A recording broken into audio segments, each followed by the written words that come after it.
फजाई हदूद की बंदिश। एयर इंडिया को 4,000 करोड़ भारतीय रुपए का नुकसान। भारत नुकसान से बचने के लिए हाथ पांव मारने लगा।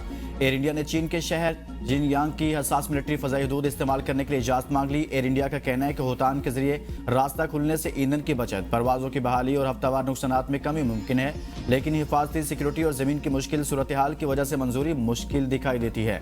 पाबंदी से एयरलाइन के सालाना नुकसानात $455 मिलियन तक बढ़ गए। एयरलाइन ने आरजी सब्सिडीज और पुराने टैक्स तनाज़ात के हल के लिए भी मदद तलब कर ली।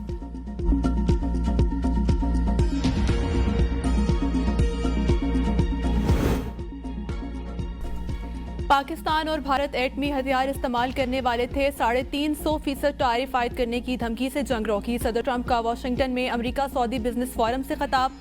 कहा, मैंने कहा कि जंग नहीं रोकेंगे तो मैं टैरिफ लगाऊंगा। अमेरिका के साथ तिजारत नहीं कर सकेंगे। मैं एटमी हथियार चलाने नहीं दूंगा जिससे लाखों लोग मारे जाएं और न्यूक्लियर डस्ट लॉस एंजलिस के ऊपर उड़ रही हो। भारतीय वजीर आजम ने फोन करके कहा वो जंग में नहीं जा रहे। वजीर आजम शहबाज शरीफ ने उनका शुक्रिया अदा किया और कहा ट्रंप जानते नहीं लेकिन उन्होंने लाखों लोगों की जान बचाई।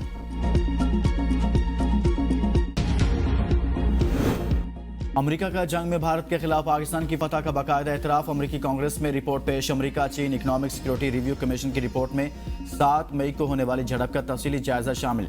रिपोर्ट के मुताबिक मुख्तसर और शदीद लड़ाई में पाकिस्तान को वाज़ेह बढ़तरी हासिल हुई।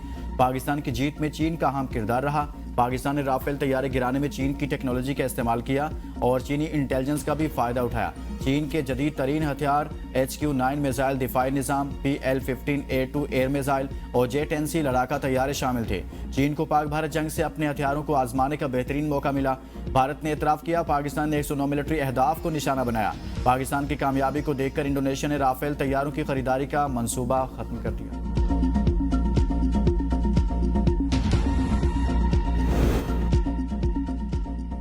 रूस की पाकिस्तान, भारत और अफगानिस्तान के दरमियान सालसी की पेशकश। जनूबी एशिया में तनाव में इजाफे में बैरूनी ताकतों के मुलविस होने का इशारा।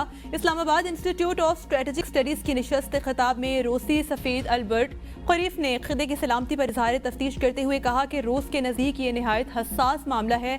हमसाया ममालिक के तनाज़ात को इलाकाई फ़रकीन ही बेहतर तौर पर हल कर सकते हैं। हम दुश्मनों के गिरद घेरा तंग। कुरा में सिक्योरिटी फोर्सेज की 2 कार्रवाई में 23 भारतीय स्पॉन्सर्ड खारिज हलाक। एक कार्रवाई में 12 जबकि दूसरी कार्रवाई में 11 दहशतगर्द मारे गए। ISPR के मुताबिक हलाक खारिज भारतीय सरपरस्ती में दहशतगर्दी में मुलविस थे। बन्नू और लकी मरवत पुलिस की सराय नोरंग में कामयाब कार्रवाई। 2 इंतहाई मतलूब दहशतगर्द हलाक। सुहेल उर्फ अहमद और अजमतुल्ला उर्फ हाफिज फोर्सेज पर हमलों, टारगेट किलिंग और 2 दहशतगर्दी के दीगर संगीन मुकदमात में नामजद थे। सदर वजीर आजम, वजीर दाखिला और राजा परवेज अशरफ का कामयाब कार्रवाइयों पर सिक्योरिटी फोर्सेज को खिराज तहसीन।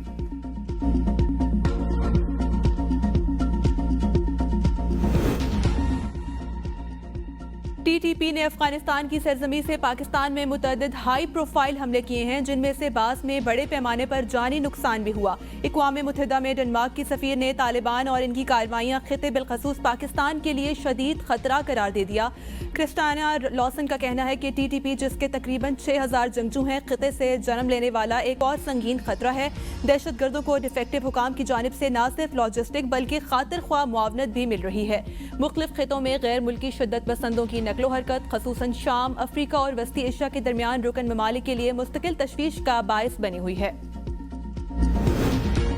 पाकिस्तान में करप्शन GDP का 6.5% है। वसाइल पर अशराफिया के कब्जे ने तरक्की का गला घोंट रखा है। IMF की रिपोर्ट में करप्शन मुआशी समाजी तरक्की में बड़ी रुकावट करार। IMF एग्जेक्टिव बोर्ड इजलास से कबल जारी वजारत खजाना की governance and corruption diagnostic assessment report में अदालती निज़ाम में संगीन खामियों की निशानदही। हुकूमती रिपोर्ट में ताकतवर गिरोहों की करप्शन सबसे खतरनाक करार दी गई। कहा गया कि सरकारी इदारों में जवाबदेही का मौसर निज़ाम मौजूद नहीं। एंटी करप्शन इदारों की कमज़ोर कारकर्दगी से एहतसाब मुतासिर होता है। गैर मुस्तकिल और गैर मुनसिफाना एहतसाब से इदारों पर अवाम का एतमाद कम हुआ। रिपोर्ट में नैब समेत एंटी करप्शन इदारों को बाइख्तियार और जदीद बनाने की सिफारिश। पब्लिक सेक्टर की कारकर्दगी बेहतर बनाने के लिए जामे इस्लाहात तजवीज़। रिपोर्ट में कारोबारी रेगुलेशन मुकम्मल डिजिटल बनाने पर जोर। गैर मुल्की तिजारत के जवाबत में बुनियादी इस्लाहात की सिफारिश।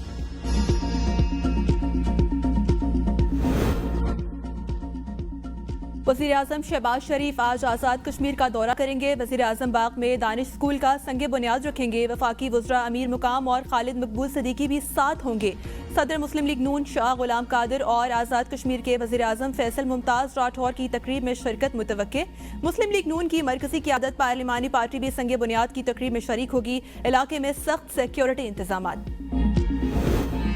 वज़ीर आला खैबर पख्तूनख्वा की सरकारी मुलाजमीन को धमकियों पर इलेक्शन कमीशन का इजलास। सुहेल अफरीदी मुनासिब कानूनी कार्रवाई करने पर गौर। एबटाबाद जलसे में सुहेल अफरीदी ने कहा था कि 23 नवंबर को ज़िमनी इलेक्शन में तहरीक इंसाफ की उम्मीदवार उमर अयूब की अहलिया 2 लाख वोट लेकर कामयाब होंगी। इंतजामिया और पुलिस सुन ले, अगर इलेक्शन के दिन बदमज़गी हुई तो आप रात तक ओहदों पर नहीं रहेंगे। तर्जुमान वज़ीर आला पख्तूनख्वा ने कहा कि वज़ीर आला के बयान को सियाक़ो सबाक़ से हटकर पेश किया जा रहा है। बयान को गलत रंग देना सियासी पॉइंट स्कोरिंग है। वज़ीर आला ने धमकी नहीं दी बल्कि कानून के नफाज की बात की थी। हुकूमत हर कीमत पर शफाफ और गैर जानिबदाराना ज़िमनी इंतखाब यकीनी बनाएगी।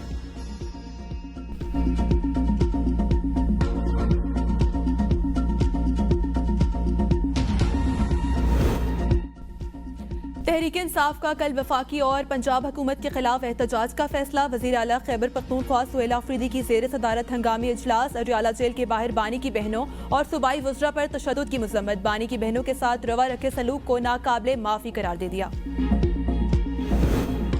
मुहाजिर कौमी मूवमेंट के चेयरमैन आफाक अहमद कंटेनर को नजर आतिश करने और इश्तियाल अंगेजी के मुकदमे में बरी। आफाक अहमद पर ऑडियो मैसेज के जरिए कारकुनों को उकसाने की कोशिश का इल्जाम था। प्रोसिक्यूशन का कहना था कि कंटेनर से चीनी की बोरियां भी चोरी हुई। मुल्जिमान ने तस्लीम किया कि कंटेनर जलाने का हुक्म आफाक अहमद ने दिया था।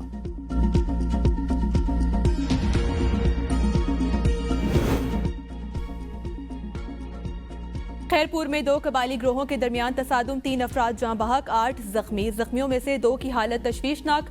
दोनों ग्रुप मोर्चा बंद। शदीद फायरिंग का सिलसिला जारी। इलाके में खौफ व हरास, कशीदगी के बायस लाशें जाए वकुआ पर पड़ी हैं।